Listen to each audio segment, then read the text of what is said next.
Dear students, in this lecture, I am going to explain about Ombudsman. Who is Ombudsman? Ombudsman is an independent person appointed to hear and act upon citizens' complaint about government services. This concept of Ombudsman was invented in Sweden. Ombudsman एक independent person होता है जिसे appoint किया जाता है ताकि अगर government services से रिलेटेड सिटीजन्स की कोई कंप्लेंट हो तो वो उसको सुने और उसको रिजॉल्व करे। ये कॉन्सेप्ट स्वीडन में इन्वेंट हुआ था और धीरे धीरे ये वर्ल्ड वाइड अडॉप्ट भी किया गया है। बहुत सारे के बैंक्स और इंश्योरेंस कंपनीज को आप देखेंगे, पर्टिकुलरली इन इंडिया, उन्होंने ऑम्बड्समैन अपॉइंट किए हैं ताकि अगर उनके कस्टमर को कोई कंप्लेंट हो तो वो ऑम्बड्समैन को कांटेक्ट करके अपनी कंप्लेंट रिजॉल्व करवा सकते हैं। जब आप बैंक्स जाएंगे या इंश्योरेंस कंपनी के ऑफिस में जाएंगे तो आप देखेंगे उनके नोटिस बोर्ड के आसपास या किसी कॉन्स्पिशियस प्लेस पर ऑम्बड्समैन का डिटेल लिखा होता है और वहां पर लिखा होता है कि अगर बैंक के कस्टमर को या इंश्योरेंस कंपनी के कस्टमर को या पॉलिसी होल्डर या अकाउंट होल्डर को कोई कंप्लेंट करनी हो, बैंक या इंश्योरेंस कंपनी की सर्विस से उन्हें कोई प्रॉब्लम हो तो दे कैन कॉन्टेक्ट ऑम्बड्समैन। तो ऑम्बड्समैन एक ऐसा व्यक्ति है जो कंप्लेंट सुनने और उसको रिजॉल्व करने के लिए अपॉइंट किया जाता है।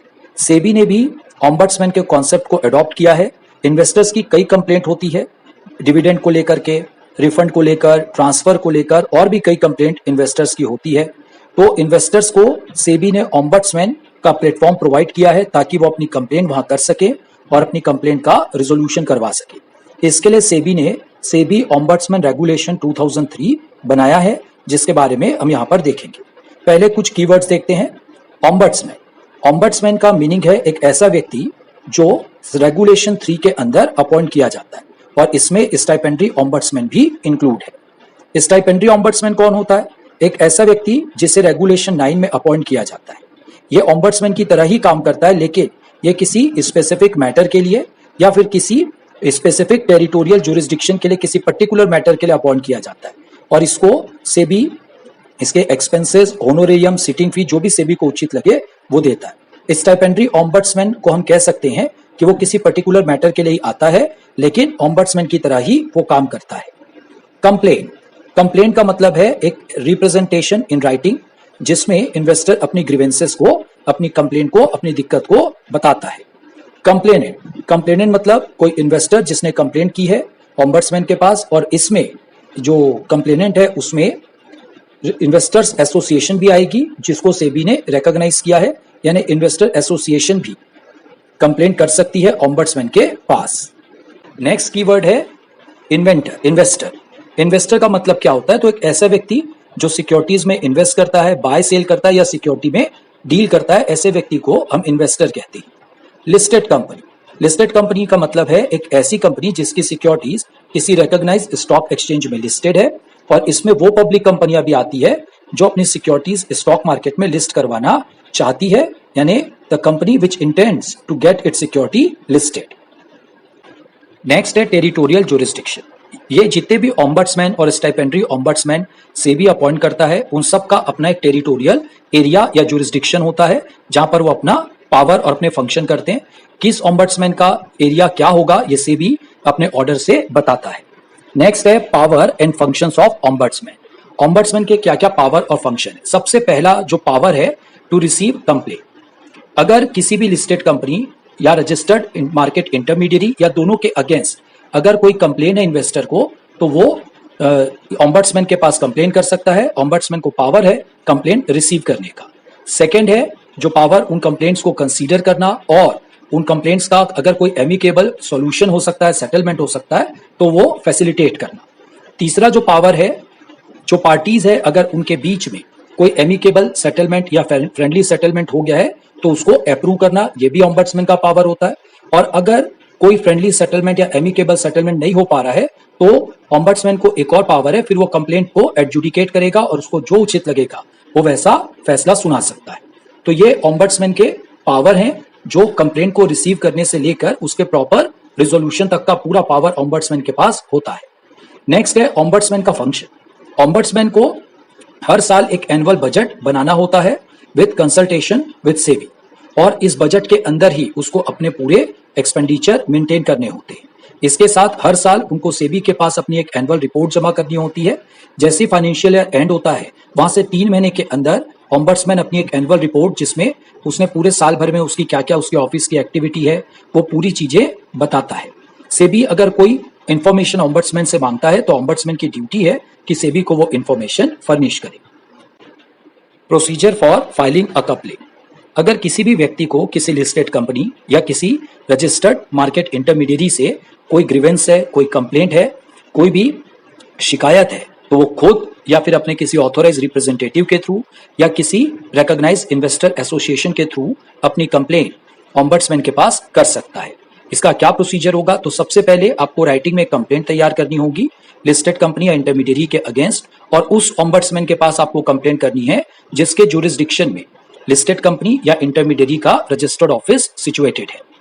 अगर उस एरिया के लिए कोई ऑम्बड्समैन नहीं अपॉइंट किया है सेबी ने, तो जो हेड ऑफिस में ऑम्बड्समैन है आप वहां पर कंप्लेंट भेज सकते हैं इस रिक्वेस्ट के साथ कि जो भी कॉम्पिटेंट ऑम्बड्समैन जिसके भी जुरिस्डिक्शन में आपका मैटर आता है उसको आपका मैटर फॉरवर्ड कर दिया जाए। जो भी कंप्लेंट करेंगे वो राइटिंग में होना चाहिए, कंप्लेनेंट के द्वारा या फिर उसके ऑथोराइज रिप्रेजेंटेटिव के द्वारा साइन होनी चाहिए, स्पेसिफाइड फॉर्म में होना चाहिए, और सपोर्टेड डॉक्यूमेंट अगर आपके पास कुछ है तो वो सब उसके साथ अटैच करके आपको भेजना होगा। ऑम्बड्समैन आपकी कंप्लेंट को चेक करेगा और अगर उसको लगता है कि आपकी कंप्लेंट फ्रिवोलस है या फिर आपकी कंप्लेंट में कोई दम नहीं है तो वो आपकी कंप्लेंट को डिसमिस भी कर सकता है। ऑम्बड्समैन को कंप्लेन करने से पहले कुछ बातों का ध्यान रखना है, नहीं तो ऑम्बड्समैन आपकी कंप्लेंट एक्सेप्ट नहीं करेगा। सबसे पहले आपको इस बात का ध्यान रखना है कि जिस भी लिस्टेड कंपनी या इंटरमीडियरी के अगेंस्ट आपको कंप्लेन करनी है, पहले आपको राइटिंग में यह मैटर उन्हीं के पास पहले रेस करना है। आप पहले कंसर्न एंटिटी के पास जाइए और आपको 1 महीने का इंतजार करना है कि वो जो इंटरमीडियरी या लिस्टेड कंपनी है वो आपको क्या रिस्पॉन्स करती। अगर उन्होंने आपकी ग्रीवेंस रिजेक्ट कर दी या फिर उन्होंने आपको 1 महीने में कुछ रिस्पॉन्ड नहीं किया या जो रिस्पॉन्स उन्होंने किया अगर उससे आप सेटिस्फाइड नहीं है तो फिर आप ऑम्बड्समैन या सेबी के पास अपनी कंप्लेंट कर सकते हैं। नेक्स्ट इस बात का ध्यान रखना है आपको कंप्लेंट ऑम्बड्समैन के पास कितने दिन में करना है। अगर लिस्टेड कंपनी के पास या इंटरमीडियरी के पास आपने मैटर रेस किया था और वहां से आपको रिस्पॉन्स आया and you are not satisfied या उन्होंने कंप्लेंट आपकी रिजेक्ट कर दी, तो वहां से 6 महीने के अंदर 6 मंथ के अंदर आप ऑम्बड्समैन के पास कंप्लेंट करेंगे। मान लीजिए वहां से कोई भी रिस्पॉन्स नहीं आया तो आप 1 महीना वेट करिए और 1 महीने के बाद 6 महीने के अंदर आप अपनी कंप्लेंट ऑम्बड्समैन के पास करेंगे। नेक्स्ट इस बात का ध्यान रखना है आपका अगर कोई ऐसा मैटर है जिसको सेबी ने या ऑम्बड्समैन ने ऑलरेडी सेटल किया हुआ है, भले ही you was not the party of that complaint but that matter has already been settled by the SEBI और ऑम्बड्समैन, तो फिर वो मैटर आप दोबारा नहीं लेकर आ सकते। इसी तरीके से मान लीजिए कोई ऐसा मैटर है जो किसी कोर्ट ने, ट्राइब्यूनल ने, आर्बिट्रेशन ने या किसी जुडिशियल फोरम ने ऑलरेडी सेटल कर दिया है, ऑलरेडी उसकी कोई डिक्री है, अवार्ड ऑलरेडी आ चुका है, या वो मैटर किसी कोर्ट में, ट्राइब्यूनल में, किसी आर्बिट्रेशन में यानी किसी और फोरम में पेंडिंग है, तो वैसे मैटर को भी आप ऑम्बड्समैन के पास नहीं ला सकते।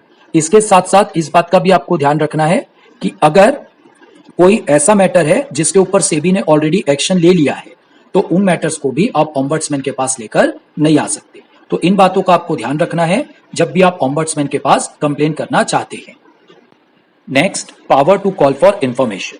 ऑम्बड्समैन के पास जब कंप्लेन आती है किसी लिस्टेड कंपनी या इंटरमीडियरी के अगेंस्ट, तो वो उस कंपनी को, उस कंसर्न एंटिटी या किसी भी व्यक्ति, इंस्टीट्यूशन, अथॉरिटी किन्हीं को भी कह सकता है कि उनसे कुछ इंफॉर्मेशन मांग सकता है। उनके पास कोई डॉक्यूमेंट है जो उस कंप्लेंट से रिलेटेड हो, कंप्लेंट के मैटर से रिलेटेड हो, तो उसकी सर्टिफाइड कॉपी मांग सकता है। जिनके पास भी ऑम्बड्समैन को लगता है या कोई पार्टी कहती है कि ये डॉक्यूमेंट या पेपर किसी पर्सन के पास है, तो उनसे वो जानकारी ऑम्बड्समैन मांग सकता है। अगर लिस्टेड कंपनी या इंटरमीडियरी से यानी कंसर्न एंटिटी जिसके अगेंस्ट कंप्लेंट आई है उनसे इंफॉर्मेशन मांगी जाती है और बिना सफिशिएंट कॉज के अगर वो इंफॉर्मेशन जमा नहीं करते, ऑम्बड्समैन को नहीं देते, तो ऑम्बड्समैन ये मान सकता है कि वो जो भी इंफॉर्मेशन मांग रहा है वो कंपनी या इंटरमीडियरी के अगेंस्ट है, अनफेवरेबल है, इसीलिए वो उस जानकारी को देने से इनकार कर रहे हैं। सफिशिएंट कॉज है तो कोई दिक्कत नहीं है। नेक्स्ट इस बात का ध्यान रखना है जो भी इंफॉर्मेशन, डॉक्यूमेंट ऑम्बड्समैन के पास आता है वो उसको कॉन्फिडेंशियल रखेगा, वो उस डॉक्यूमेंट, इंफॉर्मेशन को किसी को भी रिवील नहीं करेगा। हाँ, तब कर सकता है जब किसी लॉ में वो रिवील करना जरूरी हो या जिस पार्टी ने वो इंफॉर्मेशन या डॉक्यूमेंट फर्निश की थी वो अपनी कंसर्न दे देती है कि ये जानकारी ओपन की जा सकती है तो ओपन कर सकते हैं, अदरवाइज जो ऑम्बड्समैन है उसको एक कॉन्फिडेंशियलिटी मेंटेन करना पड़ता है। नेक्स्ट इस बात का ध्यान रखना है ऑम्बड्समैन कुछ केसेस में जो इंफॉर्मेशन या डॉक्यूमेंट उसके पास आया है वो उसको जो अदर पार्टी है उनको दे सकता है, ताकि वो अपनी तरफ से अपना केस तैयार कर सके। उसको ये नेचुरल जस्टिस है, एक फेयर प्ले होता है प्रोसीडिंग में कि एक पार्टी ने अगर कोई डॉक्यूमेंट या कोई इंफॉर्मेशन दी है तो उसकी जानकारी अपोजिट पार्टी को भी होना चाहिए ताकि वो उसको काउंटर कर सके। नेक्स्ट जिस बात का ध्यान रखना है, अगर ऑम्बड्समैन कोई जानकारी सेबी को सबमिट करता है या ऑम्बड्समैन अवार्ड किसी जर्नल या न्यूज़पेपर में अगर पब्लिश किया जाता है या किसी कोर्ट फोरम या अथॉरिटी के पास फाइल किया जाता है, तो वहां पर अवार्ड के साथ साथ जो डॉक्यूमेंट और इंफॉर्मेशन है वो भी सबमिट की जा सकती है। नेक्स्ट है सेटलमेंट बाय म्यूचुअल एग्रीमेंट। जैसे ऑम्बड्समैन के पास कोई कंप्लेंट आती है, वो जितनी जल्दी हो सकेगा उतनी जल्दी जिस भी एंटिटी के अगेंस्ट कंप्लेंट आई है उनको कंप्लेंट की एक कॉपी फॉरवर्ड करेगा, उनको नोटिस भेजेगा और कोशिश करेगा कि कोई म्यूचुअल एग्रीमेंट से कोई एमिकेबल सॉल्यूशन ढूंढा जा सके, कुछ मीडिएशन के जरिए मैटर को सॉल्व किया जा सके। अगर कोई एमिकेबल सेटलमेंट या फ्रेंडली एग्रीमेंट पार्टीज के बीच में हो जाता है तो ऑम्बड्समैन उस सेटलमेंट या एग्रीमेंट को बेस बनाकर अपना अवार्ड पास कर सकता है, और ये जिस भी तारीख को पार्टीज ने अपना सहमति दिया, अपनी कंसेंट दी है, वहां से 1 महीने के अंदर ऑम्बड्समैन अपना अवार्ड पास कर देगा और पार्टीज को डायरेक्शन देगा कि जो भी उनके बीच में सेटलमेंट हुआ है उसके अकॉर्डिंग वो अपना अपना ऑब्लिगेशन पूरा करे। आगे जो कंप्लेंट है इसमें सेटलमेंट को ज्यादा बढ़ावा दिया जाता है ताकि कोई एमिकेबल सॉल्यूशन निकल सके। तो ऑम्बड्समैन वो सारे जो भी उसको एप्रोप्रिएट लगते हैं वो सारे प्रोसीजर और एक्शन लेगा ताकि पार्टीज के बीच में एक सेटलमेंट हो सके, एक एमिकेबल, एक फ्रेंडली सॉल्यूशन निकाला जा सके। Next, award and adjudication. अब मान लीजिए पार्टीज के बीच में कोई म्यूचुअली एक्सेप्टेबल एग्रीमेंट नहीं हो पा रहा है, कोई एमिकेबल सॉल्यूशन, कोई सेटलमेंट नहीं हो पा रहा है। 1 महीने तक वेट किया जाता है। कंप्लेंट जैसे ही कंसर्न एंटिटी को रिसीव हुई वहां से 1 महीने तक वेट करते हैं कि पार्टीज आपस में कोई एग्रीमेंट, सेटलमेंट कर ले।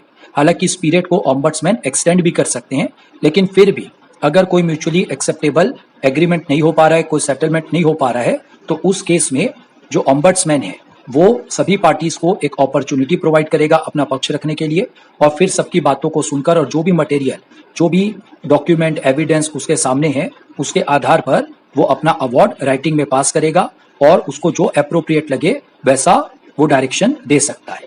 ये जो भी अवार्ड पास किया जाएगा कंप्लेंट फाइल होने के बाद 3 महीने के अंदर ऑम्बड्समैन अपना अवार्ड पास करता है। ऑम्बड्समैन अवार्ड की कॉपी जो पार्टीज है उनको भेजता है ताकि पार्टीज अवार्ड के अकॉर्डिंग अपना अपना ऑब्लिगेशन पूरा कर सके। जैसे ही अवार्ड की कॉपी पार्टीज को मिलती है और उनको अगर लगता है कि उसमें कोई कंप्यूटेशन एरर है, कोई क्लैरिकल, टाइपोग्राफिकल या इसी टाइप का कोई एरर उसमें दिख रहा है, तो 15 डेज के अंदर ऑम्बड्समैन को करेक्शन के लिए अप्लाई कर सकते हैं। और ऑम्बड्समैन को अगर लगता है कि जो करेक्शन के लिए एप्लीकेशन आई है वो सही है, तो करेक्शन एप्लीकेशन आने के बाद 15 दिन के अंदर ऑम्बड्समैन उस करेक्शन को करता है और जो भी करेक्शन के बाद अवार्ड बनता है वो फाइनल अवार्ड माना जाता है। फाइनलिटी ऑफ अवार्ड, जो भी अवार्ड ऑम्बड्समैन पास करते हैं वो पार्टीज के लिए फाइनल और बाइंडिंग होता है, साथ में उन पार्टीज के साथ जो भी क्लेम कर रहा है उनके ऊपर भी वो बाइंडिंग होते हैं। अवार्ड की कॉपी आने के बाद अगर कोई पार्टी अवार्ड से एग्रीव्ड है, अनहैप्पी है, तो उनके पास एक ऑप्शन है, वो सेबी के पास अवार्ड को रिव्यू करने के लिए अप्लाई कर सकते हैं, पिटीशन फाइल कर सकते हैं। रिव्यू पिटीशन फाइल करने के लिए उनके पास 1 महीने का टाइम होता है। अवार्ड या करेक्टेड अवार्ड की कॉपी मिलने के बाद 1 महीने के अंदर विद ग्राउंड्स ऑफ रिव्यू वो सेबी के पास पिटीशन लगा सकते हैं। Review of award by SEBI. SEBI को अगर लगता है कि there is substantial miscarriage of justice और there is error apparent on the face of the award, यानी कहीं पर जस्टिस में कुछ कमी रह गई है या अवार्ड में कुछ मिस्टेक साफ साफ दिख रही है, तो सेबी इस आधार पर जो रिव्यू पिटीशन है उसको एक्सेप्ट कर सकता है और जो अवार्ड ऑम्बड्समैन ने पास किया है उसको रिव्यू कर सकता है। जब रिव्यू पिटीशन सेबी के पास आती है तो सेबी सबसे पहले इस बात का ध्यान रखता है कि जो अवार्ड में जो भी अमाउंट अगर पास किया गया है तो पार्टीज को 75% ऑफ द अमाउंट पहले जमा करना पड़ता है, तभी उनकी रिव्यू पिटीशन सेबी इंटरटेन करता है। हालांकि सेबी अगर चाहे तो राइटिंग में रीजन रिकॉर्ड करके जो 75% अमाउंट जमा करना है इसको वेव भी कर सकता है और चाहे तो इसको कम भी कर सकता है, पर उसका कारण बताएगा। सेबी जब अवार्ड को रिव्यू करता है तो रिव्यू करने के बाद उसको जो उचित लगता है वो वैसा ऑर्डर पास कर सकता है, लेकिन ऐसा पास करने के लिए सेबी के पास 45 डेज का टाइम होता है। जिस दिन रिव्यू पिटीशन फाइल हुई वहां से 45 डेज के अंदर वो अवार्ड को रिव्यू करके जो एप्रोप्रिएट लगे वैसा ऑर्डर पास करते हैं। रिव्यू का ऑर्डर आने के बाद जो पार्टीज होती हैं उनके पास 30 डेज का टाइम होता है उस अवार्ड को इम्प्लीमेंट करने का। हालांकि सेबी कुछ और टाइम भी दे सकता है ताकि जो पार्टीज हैं उस अवार्ड को इम्प्लीमेंट कर सके। एक इंपॉर्टेंट बात आपको ध्यान रखना है, ऑम्बड्समैन का अवार्ड पास होने के बाद 1 महीने तक वो सस्पेंड रहता है, क्योंकि ये टाइम है, इस टाइम के दौरान पार्टीज उस अवार्ड को रिव्यू के लिए सेबी के पास ले जा सकती है। और अगर पार्टी सेबी के पास उसको रिव्यू के लिए ले जाती है तो जब तक सेबी उसको रिव्यू नहीं कर लेता तब तक भी ऑम्बड्समैन का अवार्ड सस्पेंड रहता है। नेक्स्ट है प्रोसीडिंग बिफोर ऑम्बड्समैन। ऑम्बड्समैन में कैसे प्रोसीडिंग होगी, उसका क्या प्रोसीजर होगा, वो ऑम्बड्समैन खुद डिसाइड करते हैं और basically principle of natural justice को फॉलो किया जाता है। ऑम्बड्समैन ये डिसाइड करते हैं कि ओरल हियरिंग करना है, ओरल आर्गुमेंट लेना है या फिर डॉक्यूमेंट के आधार पर प्रोसीडिंग को चलाना है। वो सब ऑम्बड्समैन के ऊपर डिपेंड करता है। कोई जो इन्वेस्टर है उसके लिए जरूरी नहीं है कि वो ओरल हियरिंग में प्रेजेंट रहे। हाँ, ऑम्बड्समैन अगर बोलेगा तो उनको आना पड़ेगा। ऑम्बड्समैन अगर चाहे तो डॉक्यूमेंट्री एविडेंस के आधार पर भी अपनी प्रोसीडिंग चला सकते हैं। कोई भी लीगल प्रैक्टिशनर डिफेंडेंट या रिस्पोंडेंट को ऑम्बड्समैन प्रोसीडिंग में रिप्रेजेंट नहीं करेगा जब तक कि ऑम्बड्समैन ऐसा परमिट ना करे। कॉस्ट एंड इंटरेस्ट, ऑम्बड्समैन और सेबी दोनों को पावर है कि वो कुछ रिजनेबल कॉम्पनसेशन ऑर्डर कर सकते हैं विद इंटरेस्ट और विद फ्यूचर इंटरेस्ट जब तक कि अवार्ड सेटिस्फाई ना हो जाए। इंटरेस्ट का जो रेट है वो 1% पर मंथ से ज्यादा नहीं हो सकता।